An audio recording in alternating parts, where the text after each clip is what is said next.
Hello, folks. This is the Gentleman Scholar, YTPC, and book lovers alike.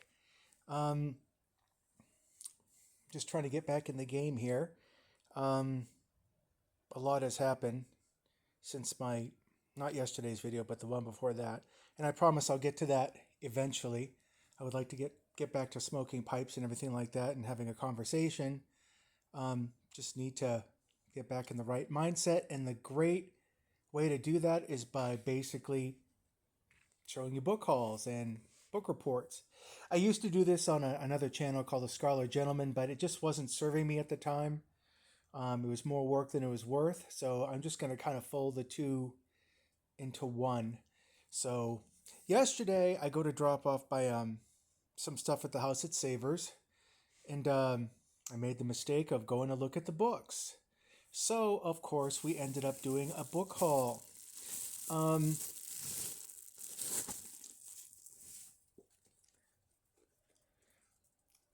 Came against a Ray Bradbury book. A couple months ago I just read his The October Country, spilled coffee on it. Son of a bitch. Let it dry out, and I gave it to a friend. I'll get another copy of it eventually. Basically, Ray Bradbury is like the Norman Rockwell of science fiction, fantasy slash horror. Um, Very wholesome dude, but there's also that edge of something not right in there as well. So yeah, he's a great national treasure, and Ray Bradbury, man. Without him, we wouldn't have Stephen King, really. I mean, it is basically Ray Bradbury married to H.P. Lovecraft, and yeah, if you read any Ray Bradbury at all, you'll make yourself richer in mind and in spirit. That was the first thing I came across. All right, next I came across. I don't know what order I'm going to be doing these in. Okay, so I came across this. Sarah Penner, the London Seance Society, and I'm a sucker for anything England Victoriana. So I went looking through it. Yeah, it has it's written from a female bent. But I'm like, yeah, I kind of like this stuff. I found many things in a bookstore that like the Edinburgh Twilight series. I found that in a Goodwill's and I read it and I loved it because it was gaslight detective stories, and I'm just sorry that series ended. But I went looking through this and oh well, this is pretty cool. And then I discovered that she was the author of The Lost Apothecary. And I'm like, wait a minute, didn't I just see that? Didn't I just see that title? So, of course, I backtracked up a couple shelves and, come on. And of course, I found it and bought that as well. And of course, I hemmed and hawed about it for quite a while. It's like, here, what if you don't like these books? You just bought this for nothing and you have more than enough books at home. It's really quite ridiculous, actually. But apparently, she's only done 3 books, and the third one's like coming out soon. But basically, after reading Frankenstein, I kind of need some lighter fare, so I'll probably be dipping into these quite soon and staying away from Amazon so I don't get tempted by the other stuff. Also, staying away from Savers every time I drop off stuff there, because you know. And come on, come on, come on, come on. Found this. It's The Future of Us, and I thought it was a really interesting premise because, in a nutshell, well, I'll read you the blurb. In 1996, it's 1996, and Josh and Emma have been neighbors their whole lives. They've been best friends almost as long, up until last November when everything changed. Teen hormones. Things have been awkward ever since, but when Joshua's family gets an America Online CD-ROM in the mail, remember those? His mom makes him bring it over so Emma can install it on her new computer. When they sign on, they're automatically logged on to Facebook, but Facebook hasn't been invented yet. It's almost another decade before it will. So Josh and Emma are looking at their profiles from 15 years in the future. Their spouses, careers, homes, and status updates, it's all there. But it's not what they expected, and every time they refresh their pages, their futures change. As they grapple with the ups and downs of what their lives hold, they're forced to confront what they're doing right and wrong in the present. So, I'm a sucker for time travel, so I'm going to go for that.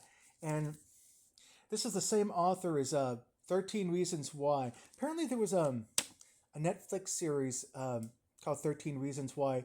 If I'm not mistaken, someone committed suicide in the high school and they left like 13 reasons why for the student body to find for the student body to find as to why they off themselves. So, all right, okay, well, this person knows what it's like to be a teenager for the most part. And last but not least, you buy 4 books, you get one free. So while I was hemming and hawing about The Lost Apothecary, put it back, put it back, put it back, you don't need it, you have enough books.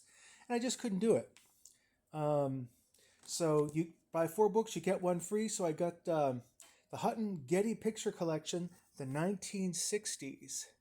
And of course, you have all kinds of stuff, everything from politics to music, Twiggy, Sonny and Cher, theater, the fashions. Oh, look, it's Emma Peel from the Avengers. I mean, God, you can't mention the 60s without that, for God's sake. But anyway, yeah, I didn't need these books, but I sure as hell wanted them.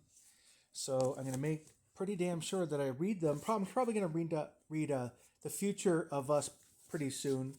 Well, first I have to finish reading Dr. Jekyll and Mr. Hyde, even though Halloween is over. But it's a novella, so I just kind of want to finish that, get that out of the way. I also like to do a couple shout outs. Richardson Reads. He's a dude that lives, pretty much like something like 20, 30 miles from me. I'm in New Hampshire. He's in Vermont.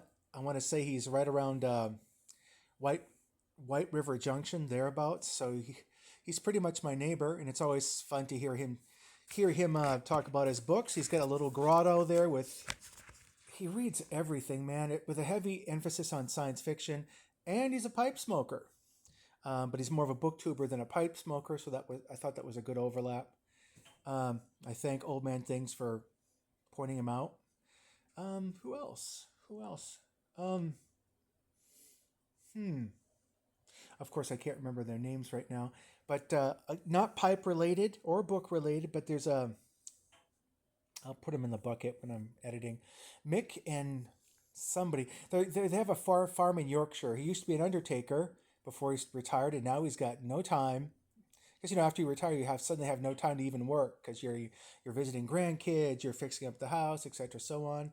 And he's about as Yorkshire as you can possibly get.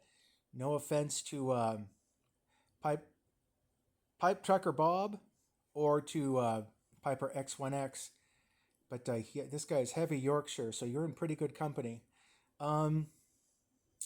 Yeah. Today I'm just gonna I went out and got some Christmas cards, normal Christmas cards. I make my own, but they're a little outre, as they say. They're a little offbeat. So I got normal ones normal, safe, family-friendly ones to send to people who are not used to my sense of humor. But yeah, I hope all is going well. I hope everyone had a happy Halloween. And I'll be back soon, lighting up a bowl because I need to get back into pipe smoking again, and I just need to reconnect with some kind of community again.